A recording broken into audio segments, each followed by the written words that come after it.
वसंत कुसुमाकर रस सरल भाषा में एक बढ़िया ऑल राउंडर एफिशिएंट लेकिन हल्का महंगा मेडिसिन है। इसमें प्रवाल, रस सिंदूर, मोती, अभ्रक, सोना, चांदी, लोहा भस्म, नाग भस्म, गंधक आदि मिनरल है। इसके अलावा इस मिश्रण में हल्दी का रस, कमल के फूलों का रस, मालती फूल का रस, गाय का दूध, कस्तूरी और चंदन आदि अनेक द्रव्य भी मिलाया जाता है। उपयोग: वसंत कुसुमाकर रस के अनेक उपाय है। इसका इस्तेमाल मेनली डायबिटीज में किया जाता है।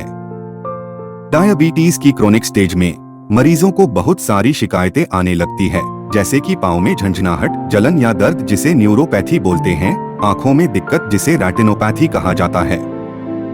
एलोपैथ में ऐसी दिक्कतों के लिए प्रेगाबालिन, मेथिलकोबालामिन, ड्यूलॉक्सिटाइन आदि दवा का प्रयोग करते हैं। आयुर्वेद में वसंत कुसुमाकर रस न ही सिर्फ डायबिटीज को कंट्रोल करता है, बल्कि डायबिटीज की अनेक कॉम्प्लिकेशन से भी राहत दिलाता है। डायबिटीज को आयुर्वेद में सरल भाषा में मधुमेह कहते हैं और इसमें शरीर का सबसे इम्पोर्टेंट तत्व जिसको आयुर्वेद में ओज कहते हैं, उसकी कमी होने लगती है। इसी कारण से शरीर की इंद्रियों में दुर्बलता आती है और इसका बुरा प्रभाव हृदय, मस्तिष्क, 5 इंद्रियों, जननेंद्रिय आदि पे पड़ता है। डायबिटीज जब पुराना हो जाए तब एक और कंडीशन सामने आते हैं। कई दफा पेशेंट सेक्सुअल प्रॉब्लम के शिकायत करते हैं। इनमें इरेक्टाइल डिस्फंक्शन यानी पुरुष के लिंग सेक्स के दौरान टाइट ना होना, लॉस ऑफ लिबिडो यानी संभोग की इच्छा कम होना आदि शामिल है। ऐसी स्थिति में ये दवा अमृत सामान है। जैसे कि हमने डिस्कस किया कि कैसे ये मेडिसिन ब्रेन के लिए भी काफी हितकारी है, तो जो साइकोजेनिक इरेक्टाइल डिस्फंक्शन है उसमें भी ये अच्छा काम करता है। कई मरीजों में ये भी पाया गया है कि सही अनुपान के साथ ये दवा लेने से मस्तिष्क की निर्बलता, चक्कर आना, सिरदर्द, नींद न आना आदि तकलीफों से भी ये दवा राहत देती है।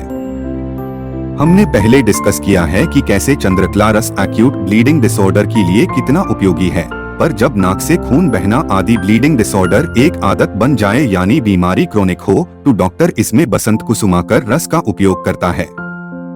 वृद्धावस्था के कारण शक्ति और तेज का कमी होना स्वाभाविक है, लेकिन कोई इंसान अगर लंबी टाइम के लिए शक्ति को बरकरार रखना चाहे तो ये रसायन जरूर ट्राई करना चाहिए।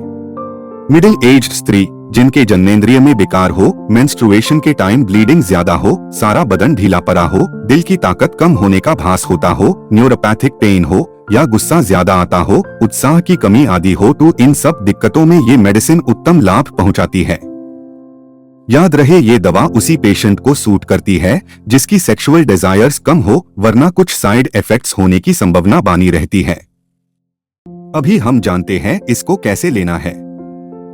इसे डायबिटीज के लिए सेहद या हल्दी के साथ, गैस्ट्राइटिस में शतावरी के साथ, डायबिटिक उल्सर में शिलाजीत के साथ, मानसिक दुर्बलता में कुसमंदावले के साथ, सेक्सुअल हेल्थ के लिए अश्वगंधा, शतावरी और मिश्री के साथ इसको खा सकते हैं।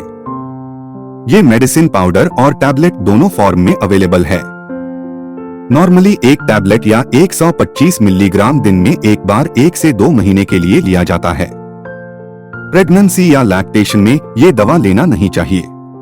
अगर आप एलोपैथिक मेडिसिन ऑलरेडी खा रहे हो तो बिना डॉक्टर के सलाह से ये दवा कभी मत ले। मार्केट में ये दवा थोड़ा महंगा बिकता है। 10 टैबलेट करीब 1000 रुपए में बैद्यनाथ, धुतपेश्वर, जांडू, कोटक्कल आदि कंपनी ऑफर करती है। आशा है वीडियो आपको पसंद आया। नमस्कार।